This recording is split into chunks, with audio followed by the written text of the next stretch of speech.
नमस्कार दोस्तों, मैं दीपिका आप सभी का दीपक जेएस एकेडमी में स्वागत करती हूं। जैसा कि आप सभी जानते हैं कि हम बिहार प्रैक्टिस सेट की श्रृंखला को लिए चल रहे हैं, तो आज इस श्रृंखला की कड़ी को आगे बढ़ाते हुए हम सेट प्रैक्टिस 7वें के सभी प्रश्नों को देखेंगे। तो चलिए बिना समय गंवाते हुए आज के पहले प्रश्न की ओर चलते हैं। तो हमारा पहला प्रश्न है, निम्न में से किस जैन तीर्थकर का जन्म मिथिला क्षेत्र में हुआ था?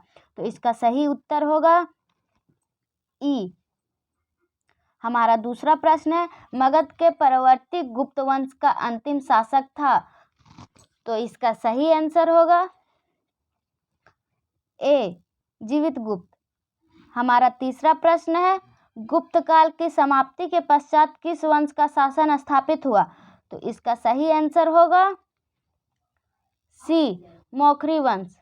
हमारा चौथा प्रश्न है, निम्न विद्वानों में से कौन सा विद्वान कनिष्क के दरबार में नहीं रहते थे?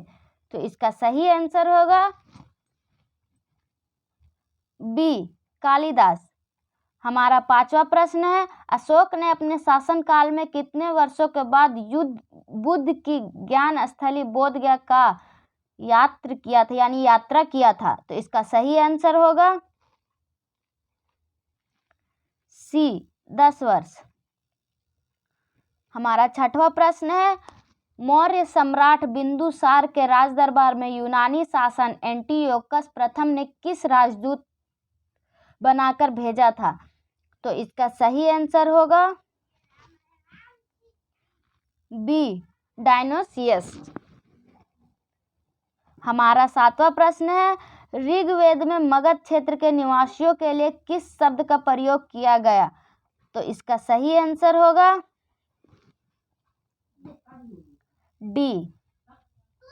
हमारा आठवां प्रश्न है, खगोल शास्त्री आर्यभट्ट का संबंध बिहार के किस नगर से था?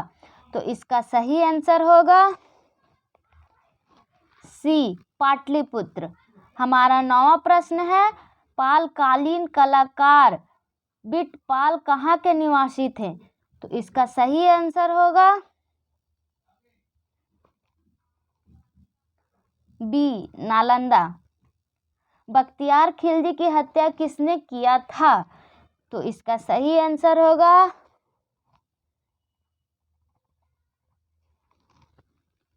ए, आलिमर्द खां। हमारा 11वां प्रश्न है, सिकंदर लोदी ने 1495 से 96 में बंगाल के किस शासक को पराजित कर दरिया खान नुहानी को बिहार का उप शासक नियुक्त किया? तो इसका सही आंसर होगा ए, हुसैन शाह सरकी। हमारा 12वां प्रश्न है, शेरशाह एवं हुमायूं के बीच चौसा का युद्ध कब हुआ था? तो इसका सही आंसर होगा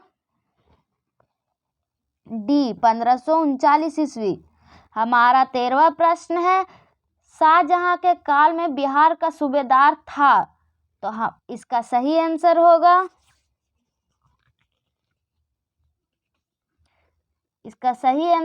बी, शाहिस्ता खां। हमारा 14वां प्रश्न है, बिहार के दानापुर के सैन्य टुकड़ियों ने कब विद्रोह किया? तो इसका सही आंसर होगा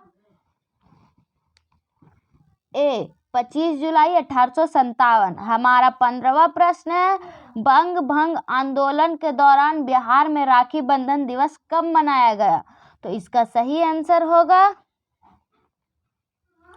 ए, 16 अक्टूबर 1905 ईस्वी को। हमारा 16वां प्रश्न है, ब्रिटिश शासन के दौरान बिहार को एक अलग प्रांत का दर्जा किस वर्ष प्राप्त हुआ? तो इसका सही आंसर होगा बी, 1912 ईस्वी। हमारा 17वां प्रश्न है, बिहार के किस उपनवाब को अफगानों ने हत्या कर दी थी? तो इसका सही आंसर होगा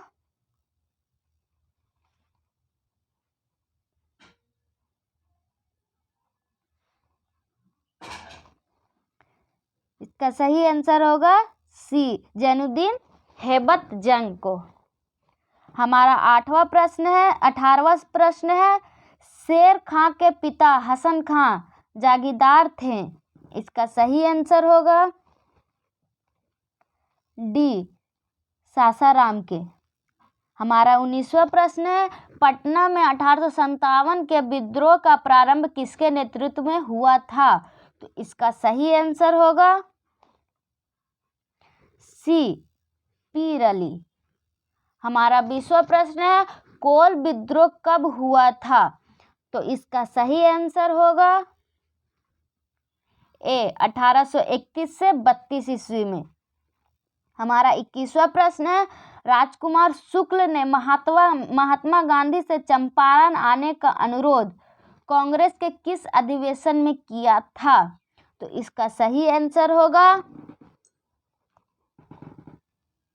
ए लखनऊ अधिवेशन में। हमारा 22वां प्रश्न है, ब्रिटिश यात्री वर्नियर बिहार किस मुगल शासक के समय आया था? तो इसका सही आंसर होगा सी औरंगजेब के समय। मुगल शासक फारुखसियर का राज्य अभिषेक पटना में कब किया गया? तो इसका सही आंसर होगा सी 1713 ईस्वी में। भारत में बहावी आंदोलन के प्रवर्तक सैयद अहमद पटना कब आए थे? तो इसका सही आंसर होगा 1821 ईस्वी में। हमारा 25वां नंबर प्रश्न है, निम्न में से किस व्यक्ति ने बिहार में खिलाफत आंदोलन का समर्थन किया था? तो इसका सही आंसर होगा ई। हमारा 26वां नंबर प्रश्न है, संविधान के किस अनुच्छेद में पंचायतों की संरचना का उल्लेख किया गया है? तो इसका सही आंसर होगा सी अनुच्छेद नंबर 243 में। हमारा 27वां प्रश्न है, ग्राम सभा के गठन हेतु गांव की न्यूनतम जनसंख्या कितनी होनी चाहिए? तो इसका सही आंसर होगा ए 250। हमारा 28वां प्रश्न है, किसी पंचायत समिति में कितने अस्थायी समिति होते हैं? तो इसका सही आंसर होगा ए 7। हमारा 29वां नंबर प्रश्न है, सामुदायिक विकास कार्यक्रम की शुरुआत किस वर्ष की गई थी? तो इसका सही आंसर होगा सी 1952 ईस्वी। हमारा 30वां प्रश्न है, भारत सरकार अधिनियम 1919 के प्रावधानों के तहत बिहार उड़ीसा प्रांत के प्रथम गवर्नर कौन बने थे? तो इसका सही आंसर होगा ए सत्येंद्र प्रसाद सिन्हा। हमारा 31वां नंबर प्रश्न है, संविधान का कौन सा अनुच्छेद राज्यपाल की शपथ से संबंधित है? तो इसका सही आंसर होगा सी अनुच्छेद नंबर 159। राज्यपाल द्वारा जारी अध्यादेश विधानसभा के सत्र प्रारंभ होने के कितने दिनों के भीतर स्वीकार करना अनिवार्य है? तो इसका सही आंसर होगा ए 6 सप्ताह के भीतर। किसी विधानसभा में सदस्यों की अधिकतम संख्या हो सकती है? तो इसका सही आंसर होगा 33वां नंबर प्रश्न का सही आंसर होगा बी 500। हमारा 34वां नंबर प्रश्न है, सर्वोच्च न्यायालय के मुख्य न्यायाधीश बनने वाले बिहार के प्रथम न्यायाधीश कौन थे? तो इसका सही आंसर होगा सी भुवनेश्वर प्रसाद सिन्हा। हमारा 35वां नंबर प्रश्न है, बिहार लोक सेवा आयोग में अध्यक्ष सहित कुल सदस्यों की संख्या कितनी होती है? तो इसका सही आंसर होगा डी। हमारा 36वां नंबर प्रश्न है, राष्ट्रीय मानव अधिकार संरक्षण अधिनियम को किस वर्ष पारित किया गया? तो इसका सही आंसर होगा सी 1993 ईस्वी में। हमारा 37वां नंबर प्रश्न है, निम्नलिखित में से बिहार के पहले लोकायुक्त कौन है?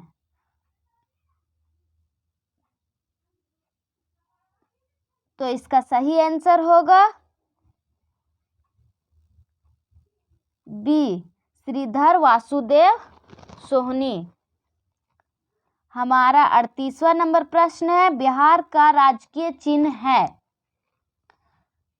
तो इसका सही आंसर होगा